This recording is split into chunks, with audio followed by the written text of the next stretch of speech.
সূরা মারিয়াম থেকে আমি কিছু কথা বলতে চাচ্ছি। হ্যাঁ, আচ্ছা, তাহলে আপনি তো আমার পুরাতন মানুষ দেখছি, আপনি আমার অনেক আলোচনাই শুনেছেন। জি, একটু ভাইব্রেশন দিয়ে রাখলে ভালো হবে, সম্মানিত ভাইয়েরা। তাহলে কোন সূরা বলেন তো? মারিয়াম আসছে কি মাহফিলে? কি মারিয়ামরা আসছেন? আছে মারিয়ামরা আছে মাহফিল? আছে তো? জি, বলি আলহামদুলিল্লাহ। তাদেরও দিন জানার বোঝার দরকার আছে না নাই? আছে, বরঞ্চ তাদের বেশি দরকার। আজকের সামাজিক প্রেক্ষাপটে মাদের দিন বোঝার দরকার বেশি, কারণ সবচেয়ে বড় শিক্ষক হচ্ছেন তারাই। সন্তান তো তার কাছেই বেশি থাকে, যত আদব আখলাক সবকিছু শিখে হলো মার কাছ থেকে। হিজনুল উম্মাহাত লিল বানিনা ওয়াল বানাত, সন্তানদের সবচেয়ে বড় প্রতিষ্ঠান হলো মার কোল। এই জন্য দিন শেখার জন্য মাদেরকেও উৎসাহিত করা উচিত। আমি ধন্যবাদ দিচ্ছি মাহফিল কমিটিকে মাদেরকে বসার সুযোগ করে দেওয়ার জন্য, আলহামদুলিল্লাহ। মা, আপনারাও শুনবেন তো। আমরা যে কিতাবের আলোচনা শুনতে এসেছি, এই কিতাব দুনিয়ার না আসমানের? আমরা তো অধিকাংশই আমার দেশের মানুষ কৃষিজীবী। ধান জমিতে লাগানো হয়, বৃষ্টির পানিতে মাটির যে উর্বরতা আর সেচের পানিতে যে মাটির উর্বরতা বেশি কোন পানিতে? দুনিয়ার পানি না আসমানের পানি? আচ্ছা, সেচ দিয়ে যে মাটির উর্বরতা আসে, হ্যাঁ উর্বরতা আসে, কিন্তু আসমানি বৃষ্টির যে বরকত, যখন বৃষ্টি আসে তখন মেঘ হয়, এক একটা মেঘের গর্জনে লক্ষ লক্ষ মেট্রিক টন ইউরিয়ার কাজ করে। আল্লাহ তাআলা জমিনটাকে উর্বর করে দেন, যা সেচ পদ্ধতিতে হয় না। ঠিক তেমনি কোরআন আমরা যে দেখতে পাচ্ছি, এটা কি দুনিয়ার না আসমানি? এর বরকত কম হওয়ার কথা না বেশি হওয়ার কথা? বেশি হওয়ার কথা। কিন্তু আমরা তো এই বরকতের দিকে যাই না। যেখানে আমাদের বেশি বরকত থাকবে সেখানে তো যাওয়ার কথা ছিল, যাই না তো। গোটা দুনিয়া জুড়ে আজকে মুসলমান, যেখানে যাবেন আপনি, যেদিকে তাকাবেন আপনি, মুসলমান আজকে নির্যাতিত, নিপীড়িত, পদদলিত, বঞ্চিত। কেন, কি জন্য? মুসলমানদের তো অবস্থা এরকম ছিল না। 180 কোটি যে পৃথিবীতে মুসলমান, প্রতি 4 জনে একজন মুসলমান। প্রাকৃতিক সম্পদ, খনিজ সম্পদে সমৃদ্ধ মুসলিম জনপদ, কিন্তু এরপরও কেন মার খাচ্ছে? কি জন্য মার খাচ্ছে? কেন লাঞ্ছিত হচ্ছে? কেন তাদেরকে তাদের জীবন নিয়ে হুলি খেলা হচ্ছে? এর মূল কারণটা কি? কোরআনে তার জবাব আছে না নাই? আচ্ছা, এই দিকে লক্ষ্য করে একজন কবি, বিশ্বদ্রষ্টা আল্লামা ইকবাল, তিনি আজ থেকে বহুদিন আগে তিনি আন্দাজ করে, তিনি অনুমান করে নিশ্চিত হয়েছেন, ও জমানে মে মুআজ্জাজ থে হাম মুসলমান হোকর और तुम खारे हुए तारके कुरआन होकर। সেই যুগের মানুষেরা, যে যুগে মুসলমান গোটা পৃথিবী শাসন করেছিল, সেই যুগের মুসলমান কোরআনটাকে মানার জন্য, কোরআনকে ফলো করার জন্য, কোরআনকে পরিপূর্ণরূপে ইত্তেবা করার জন্য গোটা পৃথিবীর সম্মানের উচ্চাসনে সমাসীন হয়েছিল। আজকের যুগের মুসলমান কোরআনটাকে ছেড়ে দেবার কারণে আজকে গোটা পৃথিবীতে মুসলমান লাঞ্ছিত, বঞ্চিত, ঘৃণিত জাতিতে রূপ নিয়েছে। হয়তো বলবেন আপনি, হুজুর কে বলেছে আমরা মানি না? অবশ্যই মানতেছি। কে বলেছে মানতেছি না? অবশ্যই আমরা মানছি। নামাজ তো পড়ছি, রোজাও তো রাখছি, কিছু দান সদকাও করছি, কিন্তু আল্লাহ বলছেন, বান্দারে ইসলামকে মানতে গেলে তোমার আংশিক মানা যাবে না। ইসলামকে মানতে গেলে তোমাকে মানতে হবে আংশিক না, পুরোপুরি। পুরোপুরি মানতে হবে। আংশিক মানার নাম ইসলাম নয়। আল্লাহ তাআলা সাফ বলে দিয়েছেন, ক্লিয়ার বলে দিয়েছেন, উদখুলু ফিস সিলমি কাফা ওয়ালা তাত্তাবিউ খুতুওয়াতিশ শাইতান ইন্নাহু লাকুম আদুউম মুবিন। তোমরা ইসলামের ভিতরে পরিপূর্ণরূপে দাখিল হয়ে যাও, আংশিক ঢুকবে না তা হবে না, পরিপূর্ণরূপে তোমাকে ঢুকতে হবে। আমার বন্ধুগণ, আংশিক মানতে গেলে আপনি তো ইসলামকে পরিপূর্ণরূপে না মানতে গেলে আপনার আংশিক মানা দিয়ে জান্নাত পাওয়া যাবে না। এই পৃথিবীতে মুসলমান ছাড়া অন্য ধর্মের কিছু মানুষ আছে যারা আল্লাহকে মানে। খ্রিস্টানরা কিন্তু আল্লাহকে মানে, ইহুদিরাও কিন্তু আল্লাহকে মানে, কিন্তু তাদের মানার মধ্য দিয়ে তারা কি জান্নাত পাবে নাকি? পাবে না। তাদের বিশ্বাসের ভিতরে সমস্যা হলো, ইহুদিদের বক্তব্য কি, খ্রিস্টানদের বক্তব্য কি, আল্লাহ রাব্বুল আলামিন তাও কোরআনে তুলে ধরেছেন। ওয়াকালাতিল ইয়াহুদু উযাইরুন ইবনুল্লাহ ওয়াকালাতিন নাসারাল মাসীহু ইবনুল্লাহ। ইহুদিরা বলে উযাইর হলো আল্লাহর ছেলে, নাউযুবিল্লাহ। নাসারা যারা, খ্রিস্টান যারা, তারা বলে ঈসা হলো আল্লাহর ছেলে। সত্য কথা না মিথ্যা কথা? আল্লাহর কোন সন্তান আছে? তাহলে আল্লাহকে তারা মানলো, কিন্তু আল্লাহর সঙ্গে তারা কি করলো? শরীক স্থাপন করলো। আল্লাহর তো কোনো সন্তান নাই, আল্লাহর তো কোনো পরিবার নাই, কিন্তু ইহুদিরা জোড়া লাগায় দিল। একজনকে আল্লাহর বেটা বলে সম্বোধন করলো, ঈসাকে আল্লাহর ছেলে বলে সম্বোধন করে দিল। এটা তাদের কোনো দলিল নয়, যালিকা কাউলুহুম বিআফওয়াহিহিম, তাদের কল্পনার কথা। অথচ আল্লাহ রাব্বুল আলামিন তিনি তার নিজের পরিচয় স্পষ্ট করে জানিয়ে দিয়েছেন। এমন একটি সূরা আল্লাহ তাআলা কোরআনে দিয়েছেন যে সূরাটা পড়লে পরে 1/3 কোরআন পড়ার সওয়াব হয়ে যায়। 3 ভাগের 1 ভাগ হলো সেই সূরা। যারা পারেন ঠোঁট মিলিয়ে বলুন, কুল হুয়াল্লাহু আহাদ আল্লাহুস সামাদ লাম ইয়ালিদ ওয়া লাম ইউলাদ ওয়া লাম ইয়াকুল লাহু কুফুয়ান আহাদ। আল্লাহ দুই না এক। আল্লাহ কারো নির্ভরশীল নন, আল্লাহ হচ্ছেন স্বনির্ভর। আল্লাহ কাউকে জন্ম দেন নাই, কারো থেকে জন্ম হয়ে আসেন নাই, তার সমকক্ষ কেউ নাই। আমার ভাইয়েরা, তাহলে আমি আংশিক যদি মানতে যাই, এরকম আংশিক মানার মানুষ পৃথিবীতে অনেকে আছে, কিন্তু তারা জান্নাত পাবে না, তাদের আংশিক মানা দিয়ে কোনো কাজ হবে না।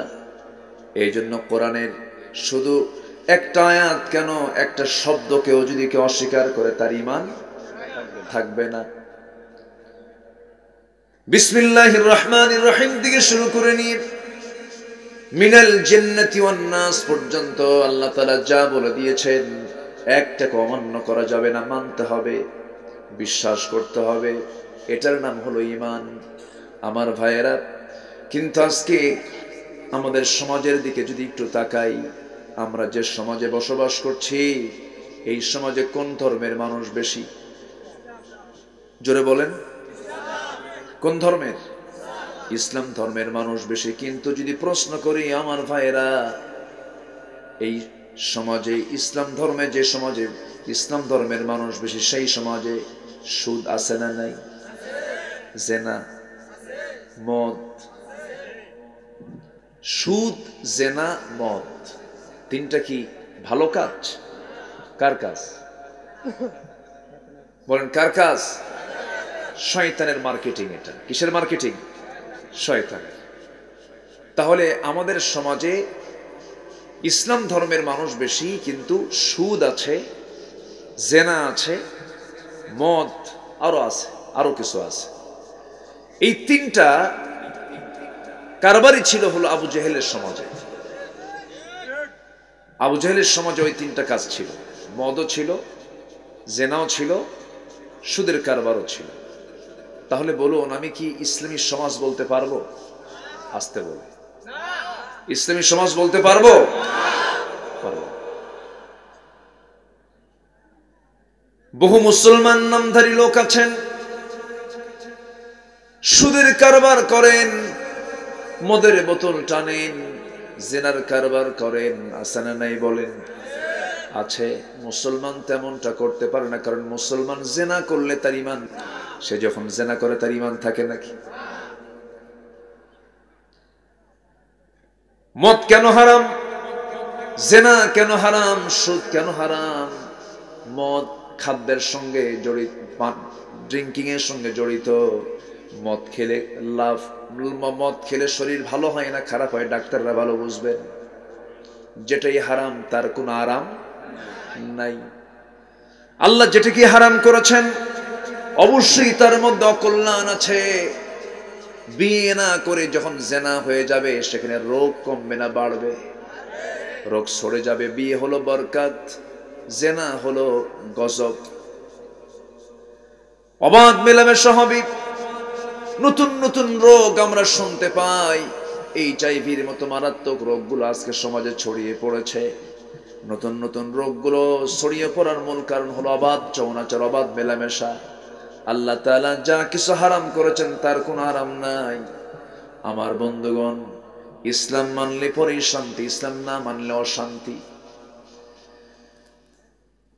আমার বন্ধুগণ, এখন প্রশ্ন হলো, এই যে জেনা, এই যে মদ, এই যে সুদের কারবার গুলো সমাজে চলতেছে, এই সমাজে এই সমস্ত অন্যায়গুলো আমরা চলতে দেব না? চলতে দেব না?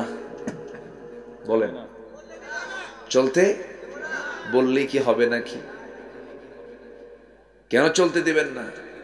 আমার লাইসেন্স আছে তো। কেন চলতে দিবেন না? আমি কি লাইসেন্স ছাড়া চলি? সব কাজের লাইসেন্স আছে না নাই? আসতে বলবেন না, আছে না নাই?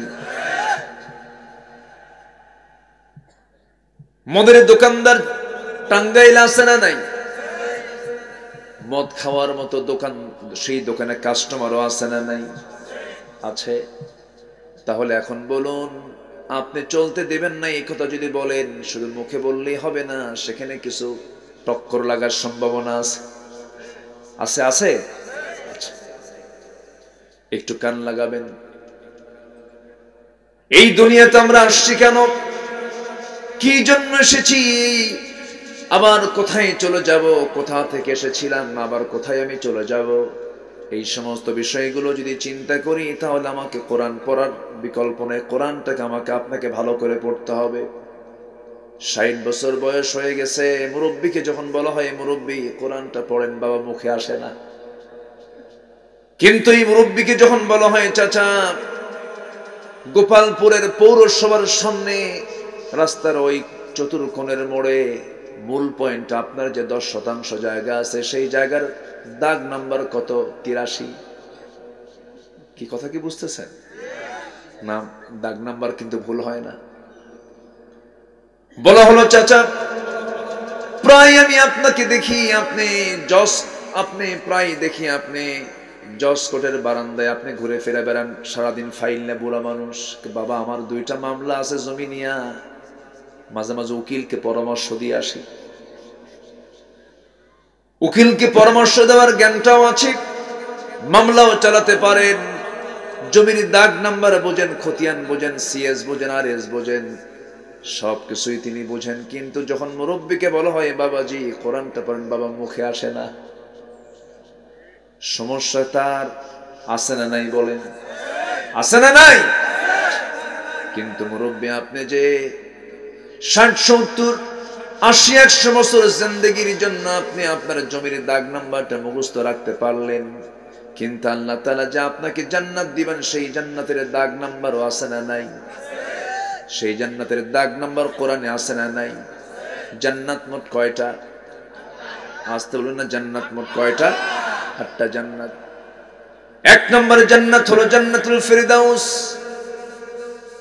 এই জান্নাতুল ফেরদাউসটা কোথায় আছে, কোন দাগ নম্বরে আছে? আল্লাহ রাব্বুল আলামিন সূরা কাফের শেষের দিকে বলছেন, ইন্নাল্লাযীনা আমানু ওয়া আমিলুস সালিহাত كانت لهم جنات الفردوس نزلا خالدين فيها لا يبغون عنها حولا জোরে বলুন আল্লাহু আকবার ঈমান যারা আনবে আমলে সালেহ যারা করবে তাদের জন্য আল্লাহ তাআলা জান্নাতুল ফেরদাউস রেখে দিয়েছেন আমার ভাইরা আল্লাহ তাআলা জান্নাতুল ফেরদাউসের অ্যাড্রেসটা আরেকটা জায়গায় দিয়েছেন কি সুন্দর করে বলছেন والذين هم على صلواتهم يحافظون أولئك هم الوارثون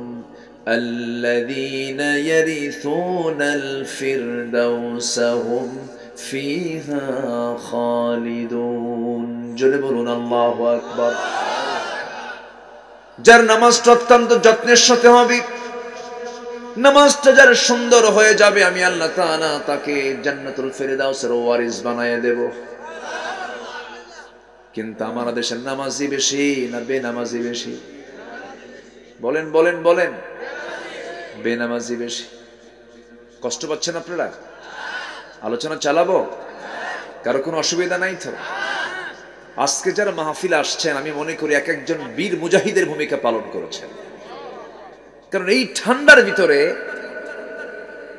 এই মাহফিলে এসে বসে থাকে একটা বিশাল ব্যাপার জি ঠিক আছে সমস্যা নেই কষ্ট পাচ্ছেন আপনারা বলি আলহামদুলিল্লাহ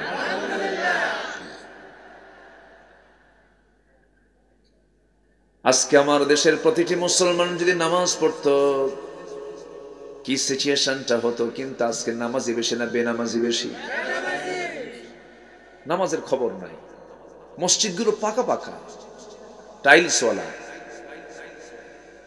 কিন্তু ইমানগুলো কাঁচা কাঁচা কি ইমান কি কাঁচা আমার ভাইয়েরা মসজিদের কি হাল অন্য কোন ওয়াক্তে দেখবেন না ফজর নামাজে যাবেন গিয়ে দেখবেন এমন হয় ফজর নামাজের মুসল্লি তিনজন একজন ইমাম একজন মুয়াজ্জিন আর একজন খাদেম আর কোন মুসল্লির খবর নাই ফজর নামাজ এরকম হয় না আছে না নাই ফজর নামাজ যদি কেউ বাদ দিয়ে দেয় ফজর নামাজ বাদ দেওয়া মানে ওটা হচ্ছে মুনাফিকের লক্ষণ মুনাফিক সব ওয়াক্ত পড়তে পারলেও ফজর নামাজটা পড়তে পারে না একজন সাহাবীর কাছে আমার নবীর নির্দেশ দেওয়া কিছু মুনাফিকদের তালিকা ছিল একজন সাহাবীর কাছে সেই তালিকাটা ছিল মাঝে মাঝে ওমর ফারুক গিয়ে বলতেন ও সাহাবী দেখো তো আমার নামটা আছে নাকি কি পেরেশান তারা ছিলেন মুনাফিকের তালিকায় সেই লোকের নামটা থেকে যেতে পারে যে ফজর নামাজটা বাদ দেয় এইজন্য ফজর নামাজটা কেউ বাদ দেব না কারণ ফজর দিয়ে যার দিনটা শুরু হবে তার কখনো বাকি 4 ওয়াক্ত নামাজ নষ্ট হবে না নামাজটা আমরা সুন্দর করে ফেলবো নামাজ সুন্দর করলে পরে নামাজ আমাকে বাকি কাজ সুন্দর করে দেবে অনেকে বলে হুজুর আমার ইমানই ঠিক নাই আমি নামাজ পড়ে কি আগে ইমান ঠিক করি এরকম কিছু লোক আছে না নাই নামাজই তো আপনার ইমানটা মজবুত করে ফেলবে নামাজ আমরা পড়বো কয় ওয়াক্ত বলেন আসতে বলবেন না কয় ওয়াক্ত নামাজ 5 ওয়াক্ত নামাজ আমরা পড়বো আমি যে আয়াত থেকে তেলাওয়াত করেছি যে সূরা থেকে আমি তেলাওয়াত করেছি আল্লাহ রাব্বুল আলামিন সেখানে ক্লিয়ার কিছু কথা বলেছেন ও বান্দা তুমি যদি নিম্নোক্ত এই আলোচ্য আয়াতের এই তেলাওয়াতকৃত অপরাধগুলো তোমরা যদি করে ফেলো আমি তোমাদেরকে জাহান্নামের মধ্যে ফেলে দেব আল্লাহ তাআলা যে কথাটা বলেছেন সেই কথাটা কি কখনো মিথ্যা হবে নাকি আল্লাহ বলছেন বান্দা দুইটা বড় বড় অপরাধ করে যাবে আমি আল্লাহ তোমাকে শুধু জাহান্নামের মধ্যে ফেলবো না আমি তোমাকে জাহান্নামের গর্তের মধ্যে ঢুকাবো জোরে বলি নাউযুবিল্লাহ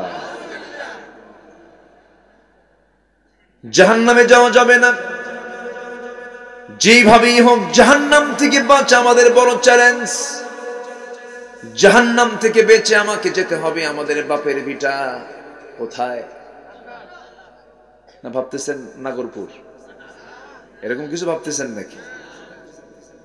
এই দুনিয়া আমার আপনার কোনো বাপের ভিটা নয়, আমার আপনার বাপের ভিটা হলো জান্নাত। সেই জান্নাত থেকে এসেছি, আবার আমি আপনি সবাই সেই জান্নাতে যেতে চাবো, এটা আমাদের টার্গেট হতে হবে। জান্নাতে যাব কেমনে আমি, এই জন্য আমার সর্বক্ষণ মুজাহাদা চালাতে হবে, সর্বক্ষণ ধ্যান জ্ঞান এটাই থাকতে হবে আমি কেমন করে আমার আসল বাড়িতে চলে যাব, জান্নাতে কেমন করে চলে যাব। এই পেরেশানি আমাকে আপনাকে হতে হবে। আল্লাহ বলছেন বান্দারে, সর্বনিম্ন যে জান্নাত আমি তোমাকে দেব সেই জান্নাতটা হবে 10টা পৃথিবীর মতো একটা জান্নাত। কয়টা? 10টা পৃথিবীর মতো একটা জান্নাত। এই পৃথিবী কি ছোট নাকি? খাওয়া দাওয়া ফুর্তি করো, দুনিয়াটা দেখছেন? দুনিয়াটা মস্ত বড় আমার আপনার চোখে মনে হতে পারে, আল্লাহর কাছে এই দুনিয়ার কোনো মূল্য নেই। আমার নবীজি মদিনার মসজিদ থেকে বের হয়ে হেঁটে হেঁটে যাচ্ছিলেন, হঠাৎ করে সামনে দেখতে পেলেন একটা মরা ছাগল। কি ছাগল? মরা ছাগল। তার কানটা ছোট, কান, ত্রুটিপূর্ণ ছাগল। আমার নবীজি ত্রুটিপূর্ণ ছাগলের কানটা ধরলেন আর বললেন, ও সাহাবীরা, এই যে মরে গেছে ছাগল, কেউ কি তোমরা টাকা দিয়ে কিনবা নাকি? সাহাবীরা বললেন, ইয়া রাসূলুল্লাহ, এই তো মরা ছাগল, এর তো কোনো মূল্য নাই, এরপরে আবার কানটাও ছোট। সঙ্গে সঙ্গে রাসূল বলছেন, সাহাবীরা শোনো, আমার আল্লাহর কাছে এই দুনিয়ার মূল্য এই মরা ছাগলের মতো, যার মূল্য নাই। আমার আল্লাহ কত বড় মহান, সে আল্লাহ বলছেন, বান্দারে আমি তোমাকে সর্বনিম্ন জান্নাত দেব, 10টা পৃথিবীর মতো একটা জান্নাত। এই পৃথিবীর এরিয়াটা কত? এই পৃথিবীতে 228টি দেশ আছে। কয়টা দেশ? 228টি দেশ আছে। এর মধ্যে 228টি দেশটার যে এরিয়া 50 কোটি 10 লক্ষ বর্গ মাইল। 50 কোটি 10 লক্ষ বর্গ মাইলের এই দুনিয়া, এরকম 10টা যোগ করলে একটা জান্নাত হয়ে যাবে। এখন প্রশ্ন হলো, এতগুলো জায়গা আল্লাহ পাবেন কোথায়? এরকম চিন্তা আমি ছোটবেলা যখন ছোট ছিলাম, আব্বার সঙ্গে ওয়াজে গেছি, এরকম করে হুজুররা বলতেন, যখন 10টা পৃথিবীর মতো একটা জান্নাত বলতাম, আব্বার এসে, আব্বা এগুলো কি কয়, এত জায়গা পাবে কই? আল্লাহর যে জায়গার কোনো অভাব নাই। একটু আমরা যদি আকাশের দিকে তাকায় দেখি, তাহলে ফিল করব আমরা দিনের বেলা সূর্যের তাপ পাই। বিগত 7-8 দিন সূর্যের আলো ছিল না। সূর্যের প্রয়োজন আছে না নাই? আজকে একটু দেখতে পাইছি, মনে পাইছে হ্যাঁ কি যেন হারাইছিল। এই সূর্য কত প্রয়োজনীয় জিনিস। এই সূর্য আমরা দেখতে পেতেছি একটা প্লেটের মতো, জাস্ট এ প্লেট, একটা প্লেটের মতো আমরা ছোট দেখতে পাচ্ছি, কিন্তু এই সূর্যটা যে কত বড়, কত বড় আমাদের কল্পনার বাইরে। এই পৃথিবী যত বড়, 13 লক্ষ পৃথিবীকে এক জায়গায় করলে একটা সূর্যের সমান হয়। যেরকম সুবহানাল্লাহ, 13 লক্ষ পৃথিবী একটা সূর্য। এই সূর্য আমার আপনার উপকার দিয়ে যাচ্ছি, তাপ দিয়ে যেতেছে। আল্লাহ তাআলা এমন জায়গায় সেট করেছেন সূর্যটাকে, 1 ইঞ্চি কাছে আসলে পৃথিবী জ্বলে পুড়ে সারখার হয়ে যেত, 1 ইঞ্চি দূরে চলে গেলে পৃথিবীর মানুষ ঠান্ডায় মরে যেত। আল্লাহ তাআলা বলছেন, বান্দা আমার পরিচয়টা কত বড় দেখো। তাবারাকাল্লাযী জাআলা ফিস সামাই বুরুজান ওয়া জাআলা ফীহা সিরাজান ওয়া কমারান মুনীরা ওয়া হুয়াল্লাযী জাআলাল লাইলা ওয়ান নাহারা খিলফাতান লিমান আরাদ أن يذكر أو أراد شكورا جربون الله أكبر অতি বরকতময় সেই মহান প্রভু, যিনি আকাশে গ্রহরাজি সেট করেছেন, তাতে দিয়েছেন প্রদীপ্ত সূর্য, আলোকিত চাঁদ। এমন বড় পরিচয় পৃথিবীর কেউ দিতে পারবে নাকি? আল্লাহ কত বড় মহান, তিনি কত বড় রব, তিনি সূর্য চালান। এই সূর্য পৃথিবী থেকে 9,30,00,000 মাইল দূরে থাকার কারণে আমরা সূর্যটাকে ছোট দেখতে পাই। আবার ওই সূর্যের চেয়েও ছোট দেখতে পাই রাতে মিটিমিটি করার জন্য আঁকির মতো করে কিছু জ্বলা কিছু তারকাকে। ওই তারকাগুলো সূর্যের চেয়েও এত বড়। বিজ্ঞান বলছে ব্যাটেল জুইস নামে একটা তারকা আছে, সেই তারকা এই সূর্যের চাইতে 33 কোটি গুণ বড়।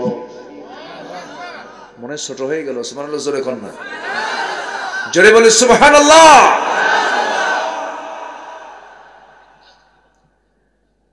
ওই মহাশূন্যে রয়েছে কিছু গ্যালাক্সি, ওই গ্যালাক্সির ভিতরে আল্লাহ তাআলা এরকম তারকা ব্যাটেল জুইসের মতো, সুপারনোভার মতো, প্রক্সিমা সেন্টারের মতো, আড্ডার মতো এরকম তারকা আল্লাহ তাআলা 50 বিলিয়ন করে একটা গ্যালাক্সির মধ্যে রেখে দিয়েছেন। 1 বিলিয়ন সমান হলো 100 কোটি। 50 বিলিয়ন তারকা এক একটা গ্যালাক্সির মধ্যে যদি থাকে, তাহলে সেই মহাশূন্যটা কত বড়, কত বড় সৃষ্টি এগুলো।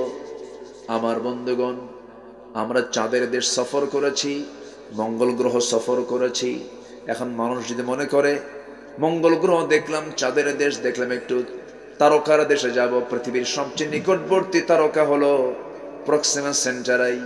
প্রক্সিমা সেন্টারাই যদি কেউ যেতে চায়, বর্তমান দুনিয়ার সবচেয়ে দ্রুতগামী যানবাহন হলো, নভোযান হলো অ্যাপোলো 11। অ্যাপোলো 11 এর গতি হলো পার আওয়ার প্রতি ঘন্টায় 39,000 কিলোমিটার।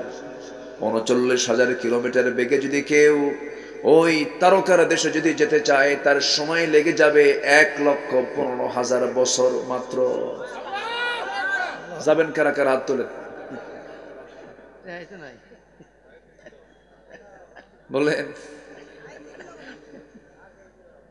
বাঁচবেন কয়দিন? হায়াত তো 70-80 বছর, না হয় 100 বছর। আর 39,000 কিলোমিটার বেগে ওই যানবাহনে, ওই নভোযানে চড়ে ওই প্রক্সিমা সেন্টারের সবচেয়ে কাছের তারকার দেশে যেতে সময় লাগতেছে হলো 1,15,000 বছর। কেমন করে সম্ভব? তিনি কে? জোরে বলেন, তিনি কে? আরো জোরে, তিনি কে?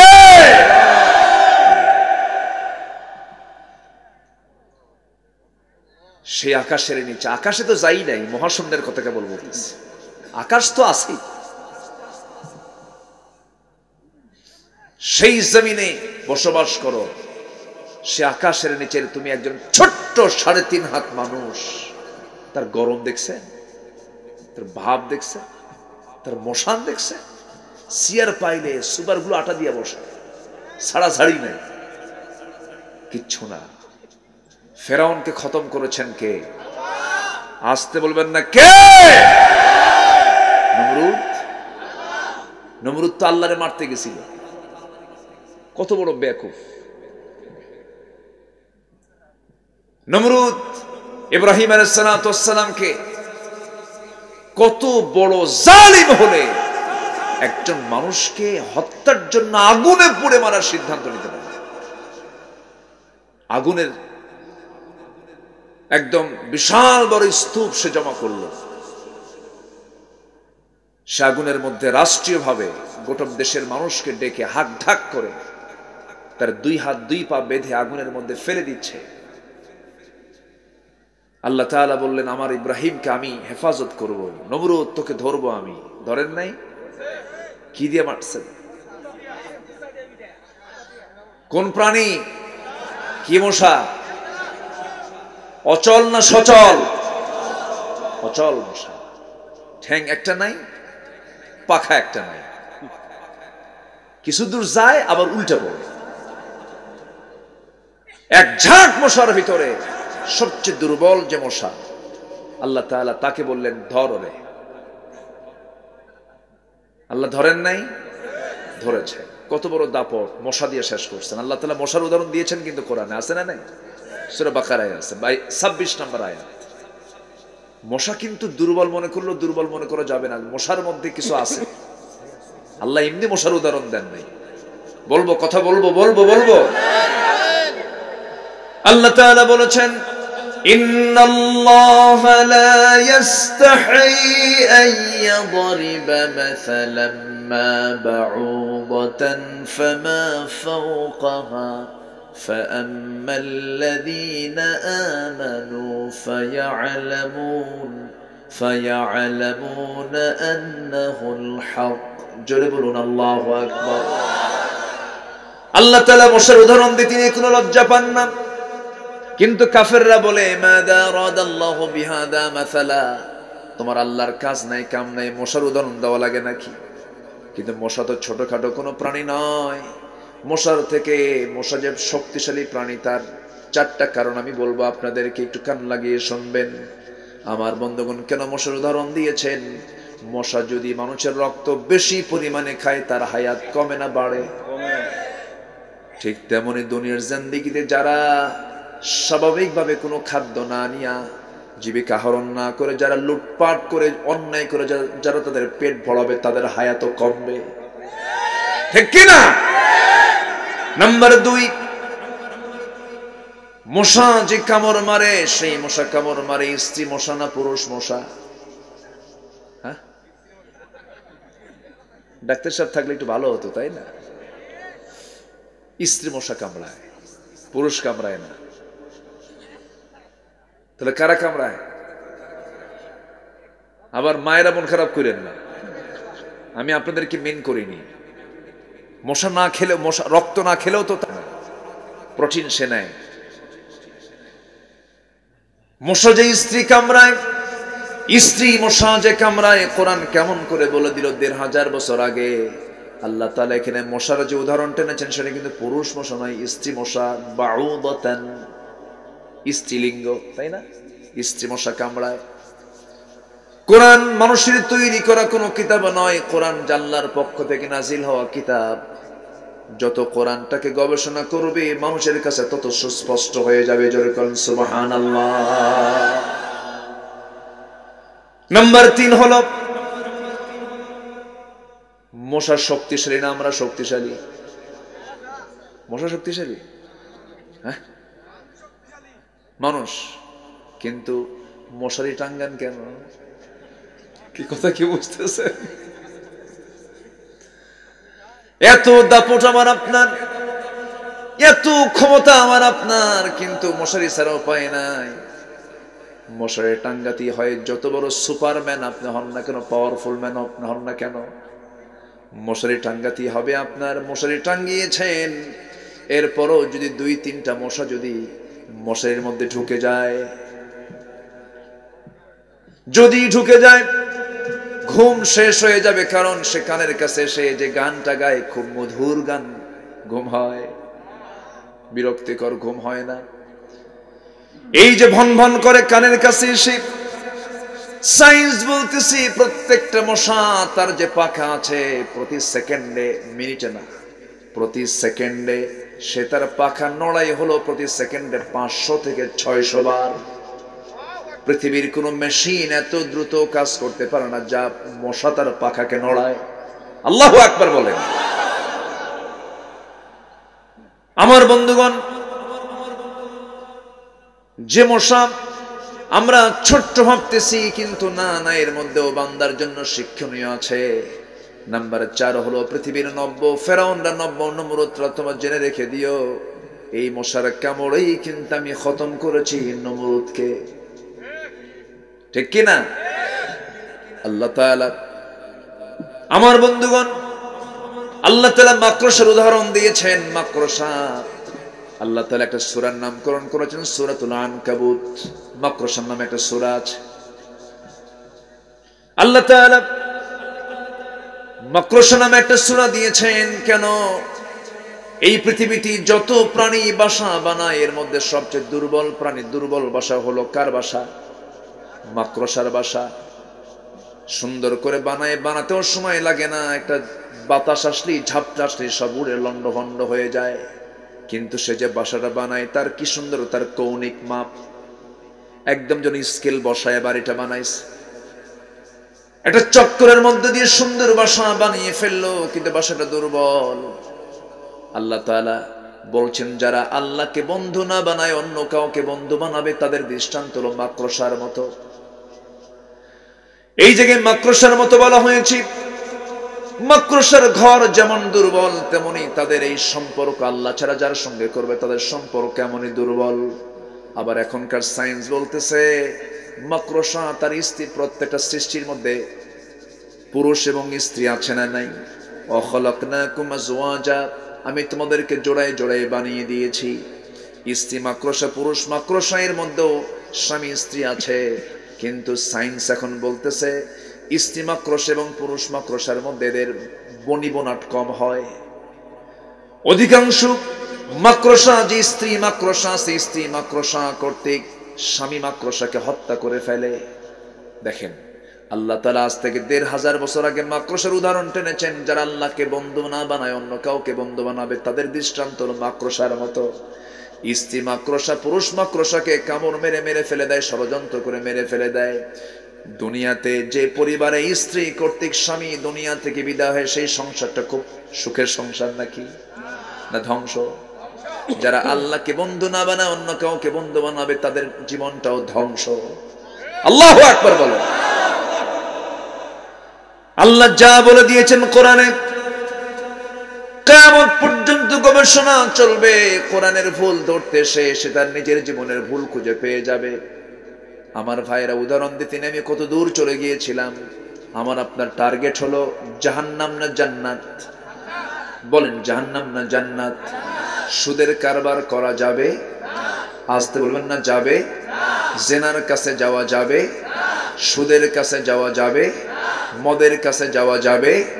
এগুলো কি মুসলমানদের কাজ না আবু জেহেলের কাজ? মুসলমান কি এগুলো কাজ করতে পারে নাকি? সমাজে এগুলো আছে না নাই? এগুলো বন্ধ করার দরকারও আছে না নাই? আচ্ছা, একটু কানটা খাড়া করে শুনি আমরা। সুদ আপনি কেমন করে বন্ধ করবেন? চাইলেই তো বন্ধ করতে পারবেন না। রাগ করতেছেন নাকি আপনারা? এলাকায় মনে হয় সুদ টুদ নাই, আছে? শোনেন, এই সময় কেউ উঠেন না, উঠলে ভাববো ওটি সুদ খায়। বসেন। এত সুন্দর মানুষ চেয়ারম্যান সাহেব, আপনার এলাকার মানুষগুলো আলহামদুলিল্লাহ খুব ভালো। আমার ভাইয়েরা, এইদিকে আল্লাহ তাআলা বলছেন শোনো, তুমি যদি 2টা কাজ করে দুনিয়া থেকে বিদায় হয়ে যাও। সূরা মারিয়ামের মধ্যে আল্লাহ তাআলা বলছেন অবশ্যই এই 2টা অপরাধের জন্য আমি তোমাকে শুধু জাহান্নাম দেব না, জাহান্নামের একটা গর্ত আছে, গাই নামক একটা গর্ত আছে, যে গর্তকে জাহান্নাম পর্যন্ত ভয় পায়। এমন একটা ভয়ঙ্কর জাহান্নামের গুহার মধ্যে আমি তোমাকে ঢুকায় দেব। কার কথা? আল্লাহর কথা কি কখনো ভঙ্গ হতে পারে নাকি? ভঙ্গ হতে পারে না। আল্লাহ তাআলা সুন্দর করে বলছেন সে অপরাধটা কি? فَخَلَفَ مِن بَعْدِهِمْ خَلْفٌ أَضَاعُوا الصَّلَاةَ وَاتَّبَعُوا الشَّهَوَاتِ فَسَوْفَ يَلْقَوْنَ غَيًّا।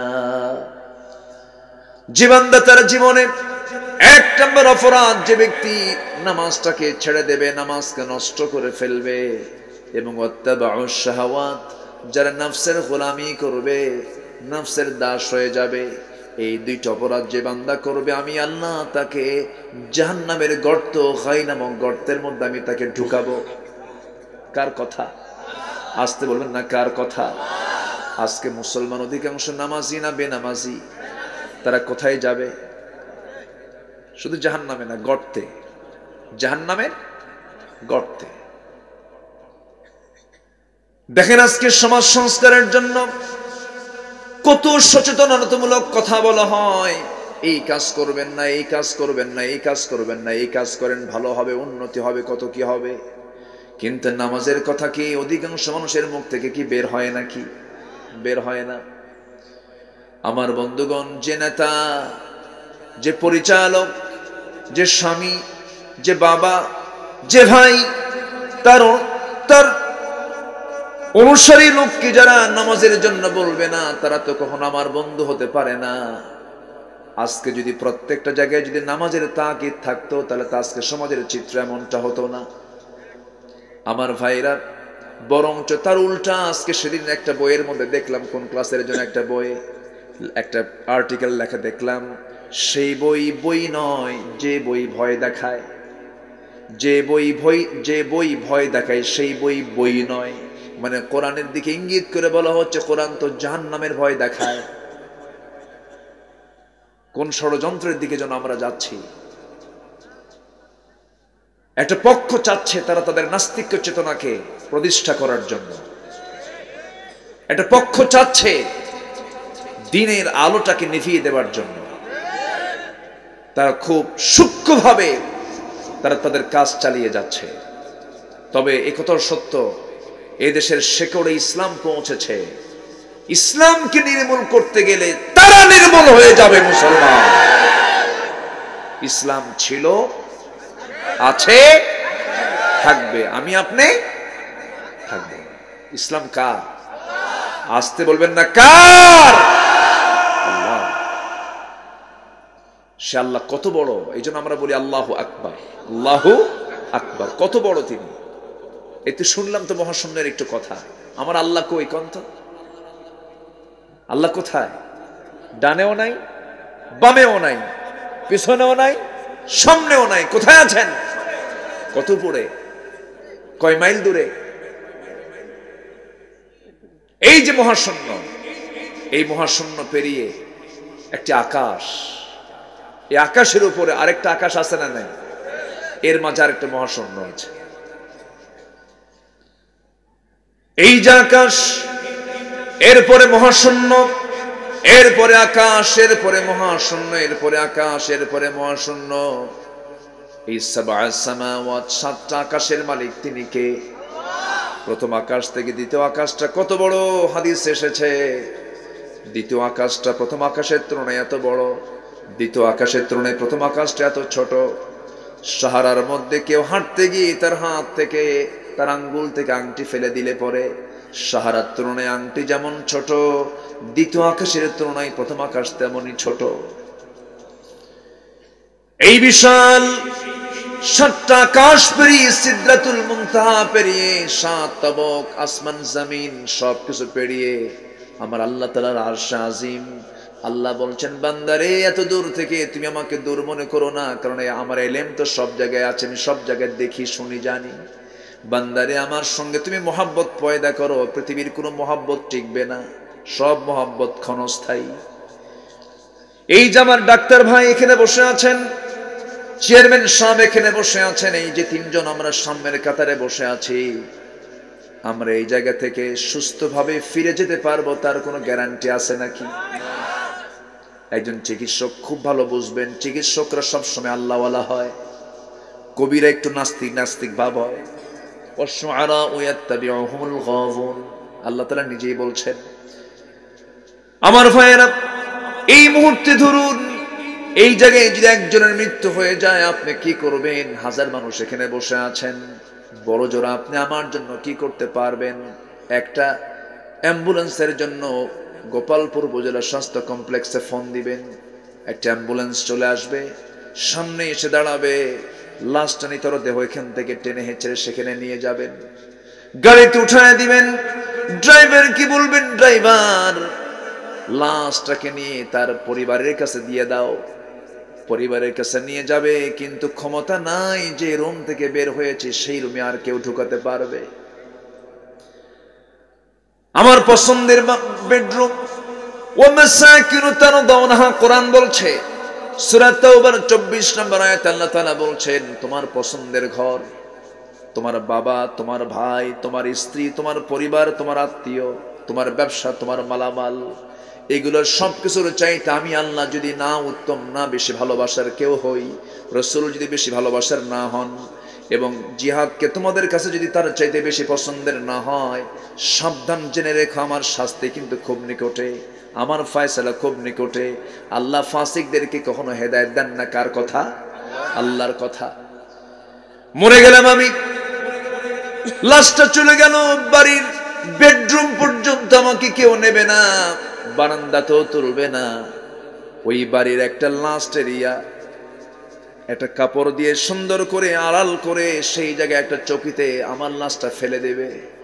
ঠান্ডার মধ্যে গোসলটা করাইয়া দেবে, সেলাইওয়ালা কাপড় চোপড়, ডিজাইনওয়ালা কাপড় চোপড় কেচি দিয়ে কাটবে। কেচি দিয়ে কেটে নিয়ে গোসল সম্পূর্ণ হয়ে যাবে, নিতর দেহ পড়ে থাকবে। কাফনের কাপড় কেনার জন্য একজন যাবে। দুনিয়াতে কত কালার পরেছি, সেলাই পছন্দ হয় নাই, টেইলার্সকে বলেছে হয় না, আরেকটা ডিজাইন করো। কিন্তু আমার মৃত্যুর পরে কোনো ডিজাইন চলবে না, কোনো কালার চলবে না। কালার হবে কয়টা? একটা কালার। তোর সেলাই নাই, বুতাম নাই, পকেট নাই, মাথায় বাঁধন, পায়ে বাঁধন দিয়ে দেবে। এইদিকে করবে কি? একজন বাঁশ কাটতে যাবে, আর একজন কোদাল দিয়ে কবর খনন করতে যাবে। জানাজার আয়োজন হয়ে যাবে, মসজিদে এলান হয়ে যাবে, জানাজায় লোকজন হাজির হবে, জানাজা সম্পূর্ণ হয়ে যাবে। আমাকে আর চেয়ারম্যান বলবে না, আমাকে আর মাওলানা বলবে না, আমাকে আর ডাক্তার বলবে না, আমাকে আর ইঞ্জিনিয়ার বলবে না। আমার লাশটা নিয়ে সবাই বলবে, লাশটা নিয়ে যাও, গোসল করাইয়া দাও, লাশটাকে দাফন করাইয়া দাও। টেনে হেঁচড়ে আমার লাশটা নিয়ে সব চলে যাবে কবরের দিকে। কবরে শোয়া দেবে, বাঁশ চাপা দেবে, মাটি চাপা দেবে। আমার দেহ এত দুর্বল, আমার দেহ বাঁশ পচার আগে পচে যাবে রে। দিন শেষে কেউ আমার না, দিন শেষে আমার একমাত্র কেবলমাত্র শুধুমাত্র বন্ধু আমার কে? জোরে বলেন কে? এই জন্য সবার আগে আমরা টাইম দেব কাকে? সময়টা দিয়েছেন কে? এই জন্য সময় সবচেয়ে বেশি বরাদ্দ করব কার জন্য? আহারে, মাত্র 1 মাস আগে খেলা চলে গেল, আমার বুকটা পুড়ে যাচ্ছিল সেই সময়। চিটাগাং থেকে আসতে নিয়ে একটা রাতে আসতেছি, চিটাগাং চকরিয়া মাহফিল ছিল। আসতেছি, প্রত্যেকটা মোড়ে মোড়ে প্রজেক্টর, 12টা বাজে, 2টা বাজে, 3টা বাজে। গোটা রাত ধরে খেলা দেখতেছে, কিন্তু সেই বান্দাকে যখন বলা হয় ফজর পড়ো, জায়গা পাই না। আমি কি ভুল বলতেছি নাকি? আল্লাহ বলছেন, বান্দা শোনো, ওই 7 আসমানের উপর আমার আরশ আজিম, কিন্তু তুমি কি জানো, আমি তোমার গুনাহ মাফ করার জন্য প্রত্যেক রাতে তুমি প্রথম আসমানে চলে আসি। ফি সামাঈদ দুনিয়া, প্রথম আসমানে এসে বলি, আলা মিন মুস্তাগফিরিন ফাগফির আলাহ। কোন ক্ষমা প্রার্থী আছো, আমার কাছে ক্ষমা চাবে, আমি তাকে ক্ষমা করে দেব। কার কোন সমস্যা আছে, আমার কাছে চাও, আমি তার সমস্যা দূর করে দেব। আল্লাহ বলছেন, বান্দারে তুই আমার দিকে 1 হাত আগাবি, আমি তোর দিকে 10 হাত আগাবো। তুই আমার দিকে হেঁটে হেঁটে আসবি, আমি তোর দিকে দৌড়ে দৌড়ে যাব। আল্লাহ চান বান্দা জান্নাতে চলে যা, কিন্তু বান্দা জাহান্নামে যাবে। বান্দার দোষ, আল্লাহর কিন্তু এখানে কোনো দোষ নাই। আল্লাহ বলছেন, বান্দারে তোর সামনে আমি সব স্পষ্ট করে দিয়েছি, বান্দা এটা হালাল, এটা হারাম। আল হালালু বাইয়িন, আল হারামু বাইয়িন। হারামটা ছেড়ে দাও, হালালটা গ্রহণ করো, জান্নাতে চলে যাও, আমি তোমাকে বাধা দেব না। জোরে কোন সুবহানাল্লাহ। জাহান্নামে যাওয়ার, জাহান্নামের গর্তে ঢোকার 1 নম্বর অপরাধ হলো নামাজ ছেড়ে দেওয়া। নামাজকে আমরা সবাই পড়তে রাজি আছি নাকি? সবাই কি নামাজ পড়তে রাজি আছি? নামাজ পড়ব কয় ওয়াক্ত? 5 ওয়াক্ত নামাজ আমরা কেউ ছেড়ে দেব? ছেড়ে দেব না। এটা আমার ডিউটি ফার্স্ট। নামাজটাকে ছেড়ে দেওয়া যাবে না। তবে হ্যাঁ, এই খাই নামক গর্তের মধ্যে আল্লাহ তাআলা শুধু 2 জনকেই নয়, তাফসীরে কুরতুবির মধ্যে এসেছে, তাফসীরে কুরতুবি পড়বেন আপনারা। তাফসীরে কুরতুবির মধ্যে এসেছে, এই খাই নামক গর্তের মধ্যে আরো 6 শ্রেণীকে জাহান্নামের মধ্যে এই গর্তের মধ্যে ঢুকানো হবে। এই 6 শ্রেণী কারা? একটু মনোযোগ দিয়ে শুনুন। ওই 6 শ্রেণী হলো, 1 নাম্বার হলো যারা জেনা করতে করতে পাকা হয়ে গেছে, বুড়া জেনাকার। জেনাকারের শাস্তি 2 রকম আছে। একটা হলো বিবাহিত জেনাকার যদি হয়, কোন যুবক বিয়ে করে নাই কিন্তু জেনার কাছে লিপ্ত হয়েছে, মিয়াতা জালদা। কোরআনের দণ্ডবিধি হলো, ইসলামী দণ্ডবিধি হলো, তাকে 100 দররা মারো। একা নয়, সমাজের সব লোককে সামনে নিয়ে। কার কথা? আসতে বলবেন না, কার কথা? এখন আবার অনেকে বলে এই সমস্ত আইন কি এখন চলে নাকি, কোরআন নাকি এখন চলবে না, এই জাতীয় কথা বললে তার ঈমান থাকবে নাকি? আসতে বলবেন, ঈমান থাকবে নাকি? ঈমান থাকবে না। আল্লাহ যে আইনগুলো দিয়েছেন, বান্দার অকল্যাণ না কল্যাণ? বান্দার অকল্যাণ না কল্যাণ? কল্যাণে দিয়েছেন। আমার ভাইয়েরা, এই কোরআনের আইনকে আবার অনেকে বলে মধ্যযুগীয় আইন, বর্বর আইন, এই জাতীয় যদি কোনো কথা কোনো মুসলমানের মুখ থেকে বের হয়ে যায়, সঙ্গে সঙ্গে সে ঈমান হারা হয়ে যাবে।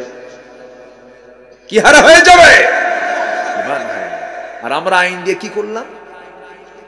এদেশের জাতির শ্রেষ্ঠ সন্তান হলো মুক্তিযোদ্ধা, যারা দেশকে স্বাধীন করার জন্য রক্ত দিয়েছেন, দেশকে স্বাধীন করেছেন, জুলুম থেকে জাতিকে রক্ষা করেছেন। ভালো, আমরা তাদের জন্য দোয়াও করি।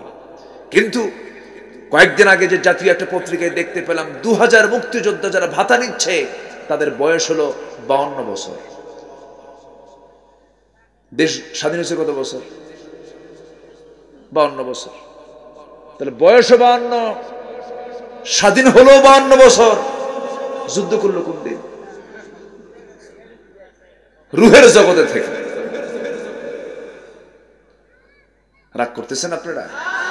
রাগ করতেছেন? সম্মানিত ভাইয়েরা, আমাদের কানে আমরা পেয়েছি, শুনেছি গোটা বিশ্ব জুড়ে আজকে সংকট চলছে। করোনা গেল তো, এখনো আছে।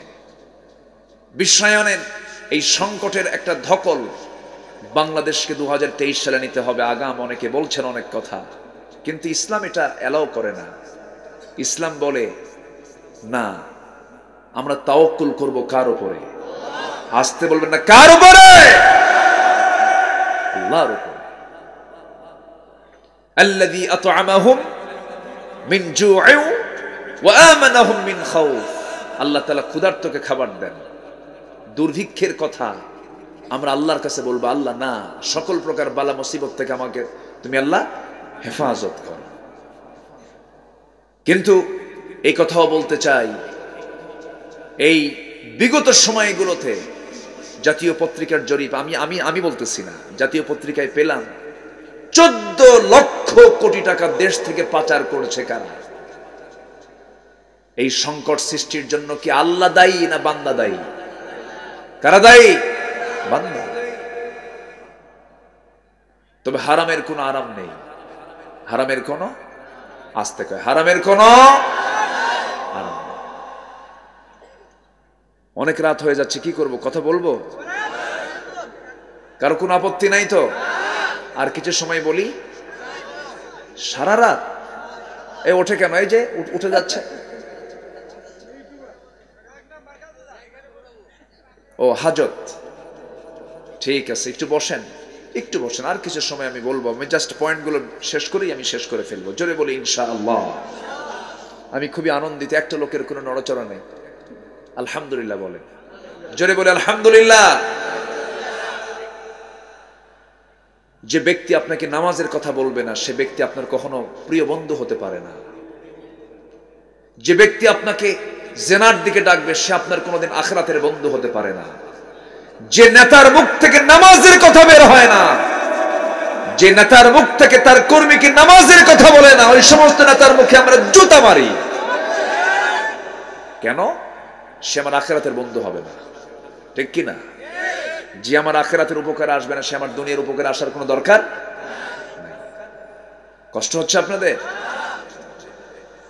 আমার ভাইয়েরা, এই জন্য আমার আপনার ফার্স্ট ডিউটি হলো, আজান যখন হয়ে যাবে সঙ্গে সঙ্গে নামাজে দাঁড়িয়ে যাব।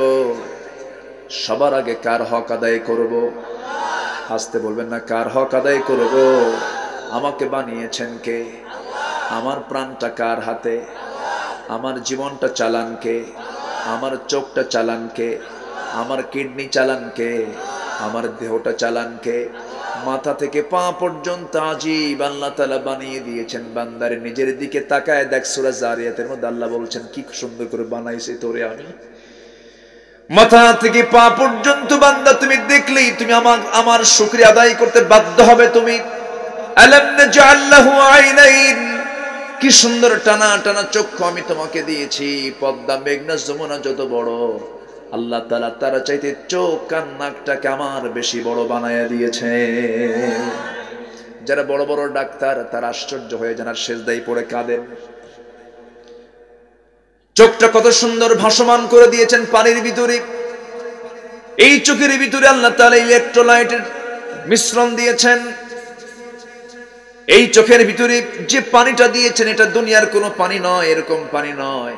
কিছু শ্লেষা দিয়েছেন, কিছু ইলেকট্রোলাইটের জটিল মিশ্রণে কি সুন্দর মলম দিয়ে দিয়েছেন। সকালবেলা ঘুম থেকে উঠি চতুর্দিকে সাদা অংশ ভাসে। আল্লাহ তাআলা চোখটাকে যাবতীয় ভাইরাস থেকে আল্লাহ তাআলা বান্দাকে রক্ষা করে দিয়েছেন। জোরে বলে সুবহানাল্লাহ। এই চোখ দিয়ে খারাপ কিছু না, ভালো কিছু দেখবো আমরা, ভালো কিছু দেখবো আমরা, ভালো কিছু চিন্তা করব আমরা। আল্লাহ তাআলা এই চোখটাকে কত সুন্দর করে বানিয়ে দিয়েছেন। আবার কিডনি দুইটা দিয়েছেন, কি সুন্দর করে দুইটা কিডনি দিয়েছেন। এই কিডনি কি আল্লাহ তাআলা একটাও দিয়ে পাঠিয়ে দিয়ে পারতেন? দুটা করে কিডনি দিয়েছেন। হঠাৎ করে একটা কিডনি যদি অকেজো হয়ে যায়, আর একটা কিডনি নিয়ে যেন বান্দা তুমি জমিনে থাকতে পারো, আমার শুকর আদায় করতে পারো। জোরে বলে সুবহানাল্লাহ। সমস্ত পার্টস গুলো কার অবদান? আসতে বলবেন না, কার অবদান? আল্লাহর অবদান। আমার ভাইরা, আল্লাহর হক হচ্ছে এক নম্বর নামাজ। নামাজটা আমরা আদায় করব, নামাজটাকে আমরা কখনো ছেড়ে দেব না। এই নামাজ পড়তে নিয়ে কোনো গড়িমসিও করা যাবে না। নামাজের কিছু ক্লাস আছে। ইমাম ইবনুল কাইয়্যিম বলেছেন নামাজের 5টা ক্লাস। নাম্বার 1 হলো ওই সমস্ত নামাজের নামাজ যে সমস্ত নামাজি তাড়াহুড়ো করে ওযু করতে নিয়ে কোনোই ধোয় না, পায়ের গোড়ালি ধোয় না। যার ওযু হবে না তার কি নামাজ হবে নাকি? ওযু করলো আবার নামাজে দাঁড়ালো, নামাজে দাঁড়াতে নিয়ে দুনিয়ার কথা মনে হলো, কয় রাকাত পড়েছে তার কোনো খেয়ালও নাই, তার তীর ঠিক নাই, ধারাবাহিকতা ঠিক নাই, রুকু সেজদা ঠিক নাই, নামাজ হবে না। নাম্বার 3, যার নামাজটা ঠিক মতো হচ্ছে, ওযুটাও ঠিক মতো হচ্ছে, কিন্তু নামাজে কোনো মনোযোগ নাই। নাম্বার 4 হলো ওই সমস্ত নামাজি যাদের নামাজের মধ্যে মনোযোগিতা মাঝে মাঝে আসে, আবার মাঝে মাঝে ছুটে যায়। অনেক ইমামরা বলেছেন সেই নামাজটা আল্লাহর দরবারে কবুল হয়ে যেতে পারে। কিন্তু সুপার ক্লাস, যেটা ফার্স্ট ক্লাস নামাজ, সেটা হলো যে বান্দা নামাজে দাঁড়ালে পরে শয়তান সঙ্গে সঙ্গে ভয়ে পালায়া দৌড় মারে। আল্লাহু আকবার বলেন। এমন নামাজ আমরা পড়বো, জোরে বলি ইনশাআল্লাহ। তবে নামাজের মধ্যে দুনিয়ার কথা মনে হয় কিনা বলেন? আস্তে হয়। আপনার হয় কিনা? আমার মাঝে মাঝে হয়। হয় না? হয়। মন তো ধরা যায় না, গতি প্রকৃতি নির্ণয় করা যায় না। মন হঠাৎ করে দৌড় মারছে মক্কার দিকে, মদিনার দিকে, নাগরপুরের দিকে, গোপালপুরের দিকে। আপনি কেমন করে কন্ট্রোল করবেন? নামাজের মধ্যে দুনিয়ার কথা মনে হয়ে যায়। একজন লোক এসে নবীর কাছে মাসলা জানতে চাইলেন, রাসূল তো নাই। আলীর কাছে এসে বলছেন, আলী, নামাজের মধ্যে দুনিয়ার কথা মনে হলে নামাজ কি আমার কবুল হবে নাকি? সাইয়েদনা আলী বলছেন, নামাজ কবুল হবে না। শক্ত ফতোয়া মারছেন, নামাজ হবে না। এই কথা শুনে সাহাবী ঘাবড়ে গেছেন, বাড়িতে চলে গেছেন। নবীজি বলছেন, আলী, তোমার কাছে কেউ আসছে নাকি? হ্যাঁ আসছিল। তুমি কি বলছো? নামাজ হবে না। তাই নাকি? তুমি এই মুহূর্তে ওযু বানাও, নামাজে দাঁড়াও, 2 রাকাত নফল নামাজ শেষান্তে আমি তোমাকে আমার পক্ষ থেকে সুন্দর একটা চাদর উপহার দেব। আলী আনন্দ দেখে কেউ ওযু বানায় নিয়েছেন। ওযু বানায়া নামাজে দাঁড়ায় গেছেন। নামাজ যখন শুরু করেছেন, প্রথম রাকাত খুব মনোযোগ দিয়েছেন। দ্বিতীয় রাকাতে নামাজ পড়তে নিয়ে নামাজের মধ্যেই মনে করছেন রাসূল জামাকে চাদরটা দিতে চাইলেন, সেই চাদরটা মা আয়েশার ঘরের চাদর না মা হাফসার ঘরের চাদর। মন চলে গেছে কোথায়? চাদরের লোকটা কিন্তু আলী। চিন্তা কইলেন, নামাজ শেষ, সালাম ফিরেছেন আলী, আসসালামু আলাইকুম ওয়া রাহমাতুল্লাহ, আসসালামু আলাইকুম ওয়া রাহমাতুল্লাহ। আলীর চোখে নবীর চোখ, নবীর চোখে আলীর চোখ পড়ে গেছে। নবীও হাসেন, আলীও হাসেন। রাসূল বলছেন, আলী রে, নামাজের মধ্যে হাসো কেন? হুজুর, আপনি যেই কারণে আমিও সেই কারণে। সুবহানাল্লাহ।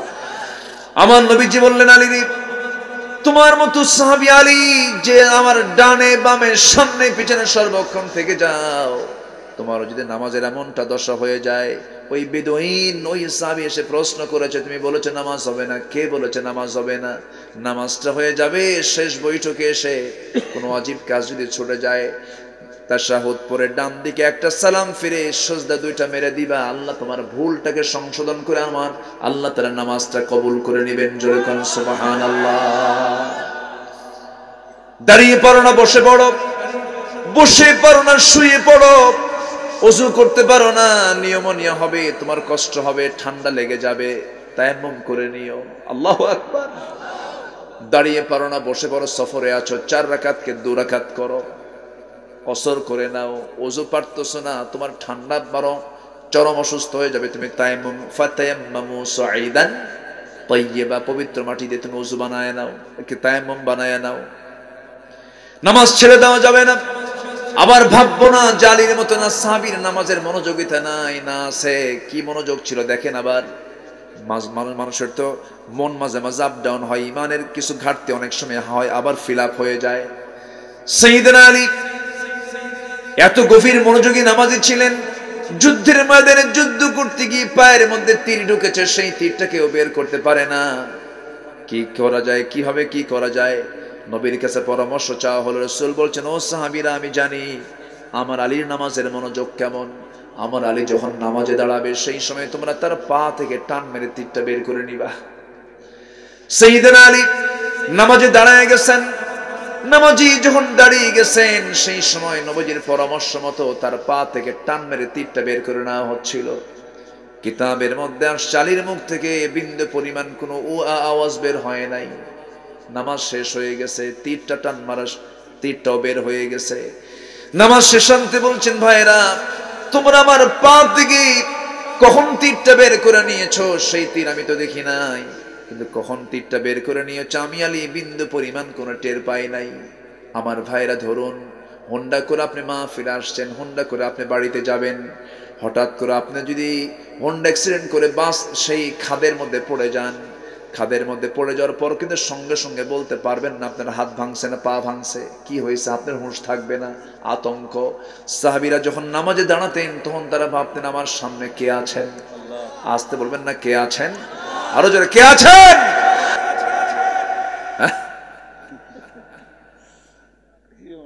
হ্যাঁ, গরু পাঠায়, গরু দরবারে গরু মারে। হ্যাঁ, যারা গরু পাঠায় তার আরেক বলদ, যারা ছাগল পাঠায় তার আরেক রাম ছাগল। তুমি তোমার পীর বাবাকে কিছু হাদিয়া দিয়ে আসতেছো, ভালো কথা, তোমার চেয়েও বড় একটা মোটা দাগের হাদিয়া সে আগে পাইছে। পৃথিবীর কাউকে আপনি সন্তুষ্ট করতে পারবেন না, কিন্তু মাকে সন্তুষ্ট করার জন্য কিচ্ছু লাগে না, একটা মুস্কি হাসি আর সুন্দর ব্যবহারই যথেষ্ট। জোরে বলি সুবহানাল্লাহ। আব্বা আম্মাকে আজকে আসামি বানায় ফেলে সন্তানরা, আছে না নাই? চেয়ারম্যান সাহেব বসা আছেন এখানে, এই যে বাপ মাকে আসামি বানায় ফেলে। পৃথিবীর কোন সন্তান বাপ মার বিচার করতে পারবে না, ইসলাম এটা অধিকার দেয় নাই। বাপ মা যদি কাফের হয়, বাপ মা যদি খারাপ হয়, সন্তান চোখ রাঙিয়ে কথা বলতে পারবে না। কার ওয়ার্ড? আল্লাহর ওয়ার্ড। বাপ মার পজিশনটা কত বড়, বাপ মার সম্মানটা কত বড়, এটা ইসলাম দিয়েছে। আলহামদুলিল্লাহ বলে। ইসলাম ছাড়া কোথাও পাবেন না, পৃথিবীতে কোথাও নাই এটা।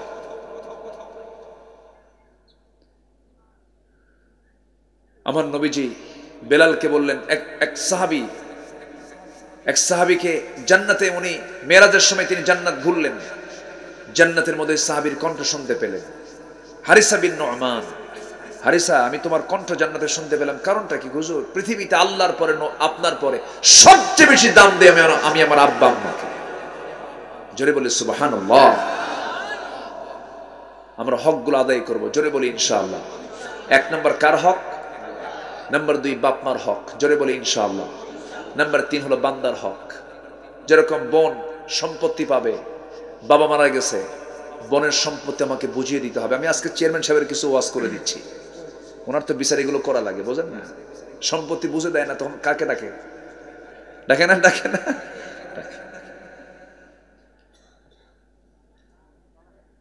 12 বছর বাপ মরে গেছে, 12 বছর হয়ে গেছে, ভাই বোনদের সম্পত্তি বুঝে দেয় না। এরকম লোক তো গোপালপুরে নাই, আছে?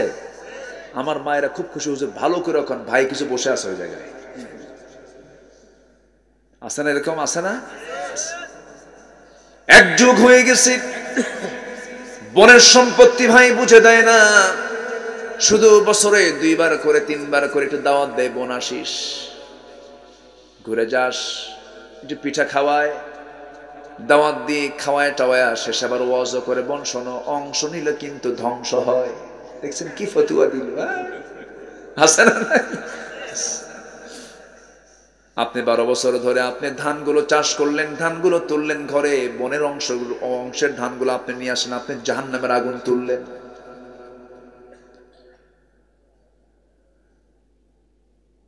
অনেক চাচা আছি, ভাই মারা গেছি, ভাতিজা রেখে গেছে, ছোট্ট ভাতিজা।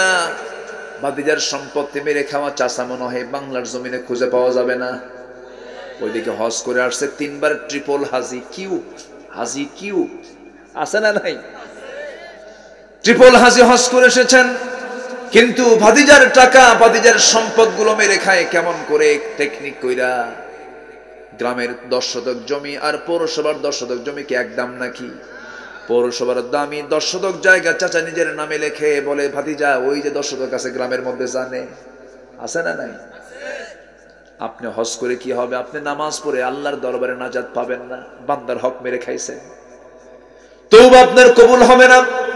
তওবা কবুলের 5টা শর্ত। নাম্বার 1 হলো তওবা করব কার কাছে? নাম্বার 2 অনুশোচনা থাকতে হবে, আল্লাহ আমি পাপ করছি, এই পাপের জন্য আমি অনুতপ্ত, আমি মাপ চাচ্ছি তোমার কাছে। নাম্বার 3 তওবা কবুলের শর্ত হলো যে গুনাহ করেছে আগামী তার এই গুনাহ কখনো করব না, ইচ্ছা করে পরিকল্পিত করে। নাম্বার 4 জীবনে কোনো গুনার দিকে আমি যাব না। নাম্বার 5 হলো বান্দার হকগুলো ফিরায় দে, এরপরে তওবা কর। কি কত কি বোঝা গেল? আমার কথার মধ্যে একটু রসকস কম, কিন্তু জাহান্নাম থেকে বাঁচার জন্য রসকস কম থাকবে কথার মধ্যে, ঠিক কিনা বলেন?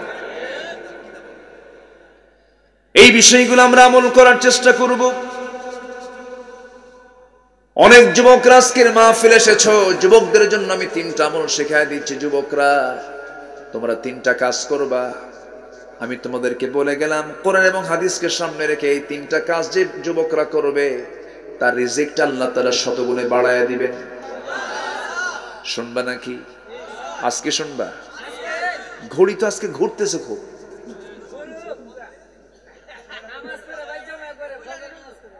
আল্লাহু আকবার। মানুষ যা আছে এগুলো সব মানে সলিড শ্রোতা, আলহামদুলিল্লাহ।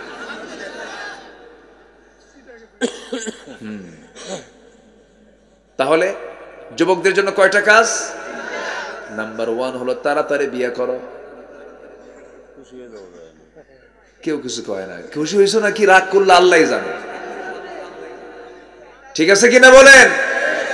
বিয়ে করো তাড়াতাড়ি, কারণ আল্লাহ তাআলা বিয়ের কথা বলে দিয়েছেন। কারণ আজকের সমাজে সবচেয়ে বড় ফিতনা হলো পর্দাহীনতা, বেগানা নারীর চলাফেরা। নিজের যৌবন কি নষ্ট করা যাবে না, ইত্তিবাউশ শাহাওয়াত, নফসের দাসত্ব করা যাবে না, নফসের খাহেশ পূরণ করা যাবে না। এই ফিতনার যুগে জিনা থেকে বাঁচার জন্য বিয়েটা তোমার জন্য নিরাপদ। বিয়েটা করে নাও। রিজিকের দায়িত্ব কে? রিজিকটা বাড়ায় দিবেন কে? অনেকে বলে হুজুর কি করে খাওয়াবো বউকে? বউকে হাতি নাকি? বউকে হাতি? অনেক মুরব্বীরা আছেন, ছেলেটা নামাজ পড়ি বয়স হয়ে গেছে, দাড়ি মোজ গজে গেছে, বড় হয়ে গেছে, যৌবন চলে আসছে। যৌবনের চাহিদা তো প্রত্যেকটা যুবকের মধ্যে কে দিয়েছেন? আল্লাহ দিয়েছেন ন্যাচারাল এটা। এই যুবকটা বলতেছে আব্বা বয়স তো হয়ে গেছে, নামাজও পড়ি, মেয়েদের ফিতনা, কত ফিতনা, দেখো বাবা, দেখো তো বিয়ে করান যায় নাকি? বাবার চোখ এরকম বড় হয় কিছু কিছু, আছে না নাই? কিসের বিয়ে রে তোর, আছে না নাই? কিন্তু আপনি যদি ধমক দিয়ে তাকে আটকায় দিলেন, কিন্তু ওই ছেলেটা যদি কোনো জেনার কাজে লিপ্ত হয়, আপনাকে জেনার গুনাহ আপনার আমলনামায় নিতে হবে, ঠিক কিনা? যুবকরা একটু খুশি হয়েছে মনে হয় নাকি? খুশি একটু ভালো করে, এখন আব্বারা বোঝে না নাকি এরকম কিছু?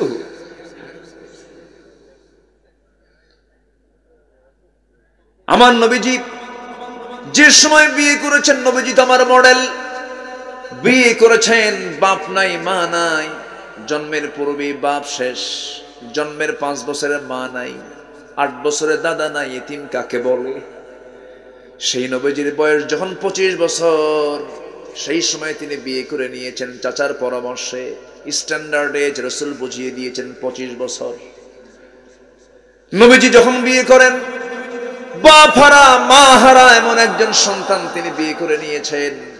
এটা হচ্ছে স্ট্যান্ডার্ড একটা এজ, এটা রাসূল এটা বুঝিয়ে দিয়েছেন। আমার নবীজি তার মেয়ে ফাতিমাকে বিয়ে দিয়েছেন, এটাও বুঝিয়ে দিয়েছেন। নবী তার মেয়েকে বিয়ে দিবেন ধনী ধনী ধনী ধনী সাহাবীরা, খেজুর বাগানের মালিক, বড় বড় বিজনেসের মালিক, নবীর সামনে এসে বলছেন, ইয়া রাসূলুল্লাহ, আপনি প্রস্তাব দিয়েছেন, আমি আপনার মেয়েকে বিয়ে করতে চাই। ধনী ধনী সাহাবীরা, রাসূল বলছেন, নট এলাও, হবে না, আমার পছন্দের, আমার কাঙ্ক্ষিত ছেলেটা আমার সামনে এখনো আসে নাই।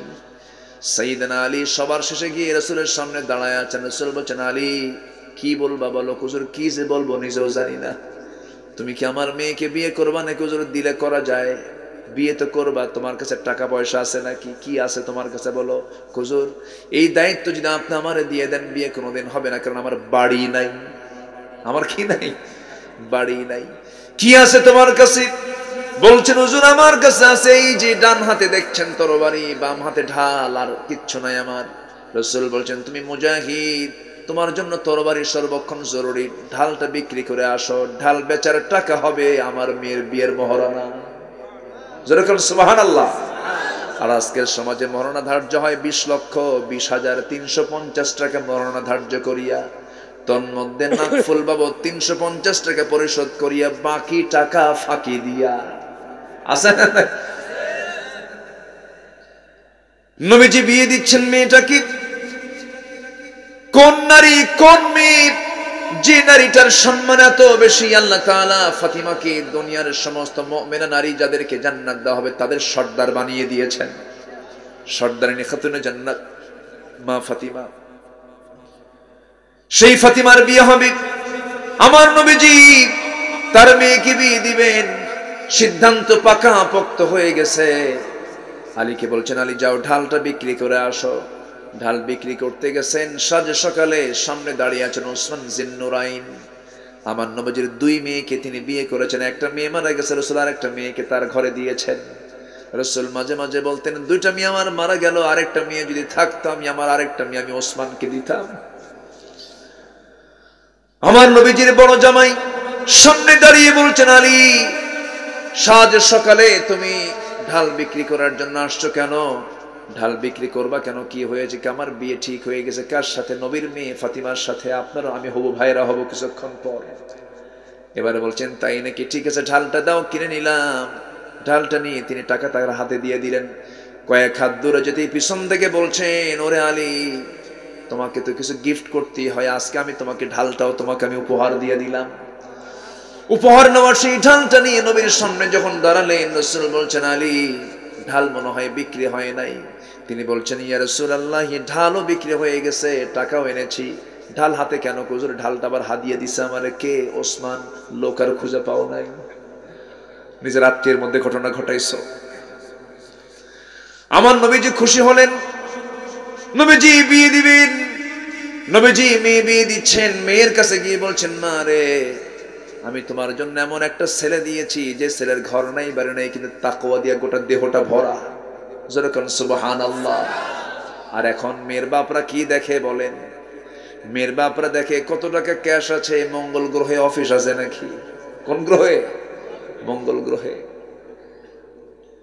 নবীজি তার মেয়েকে বিয়ে দিলেন। ঘর ছাড়া, বাড়ি ছাড়া, টাকা ছাড়া, কিচ্ছু নাই। নবীজি যখন বিয়ে দিলেন, বিয়ে দেওয়ার সঙ্গে সঙ্গে বলছেন, মা স্বামীর ঘরে করে খাবে, যাও স্বামীর ঘরে চলে যাও, তুমি এতদিন আমার ঘরে ছিলা। একটা কথা বলে দিচ্ছি মা, এই যে স্বামীর ঘরে আজকে যাবে, স্বামীর ঘর হবে তোমার আমার চাইতে শ্রেষ্ঠ ঘর। বিয়ের পরে তোমার ঘর হবে, স্বামীর ঘরটাই তোমার শ্রেষ্ঠ ঘর। তুমি সন্তানদের মা হবে, সংসারটাকে গুছিয়ে রাখবে। একটা কথা বলি তোমাকে, মৃত্যু পর্যন্ত স্বামীর বিরুদ্ধে যেন একটা নালিশ যেন আমার কানে না আসে। যেরকম সুবহানাল্লাহ। আর এখনকার মেয়ের বাপরা করে কি, মেয়ে বিয়ে দিয়া বলে, মা যা বাবা স্বামীর ঘরে করে খা, যদি কিছু কয় আমার শুধু ফোন দিবি, খাইয়া ফালামু। এই আছে না নাই? সুখ হবে কেমনে? মুরব্বীদেরও কিছু দোষ আছে না নাই?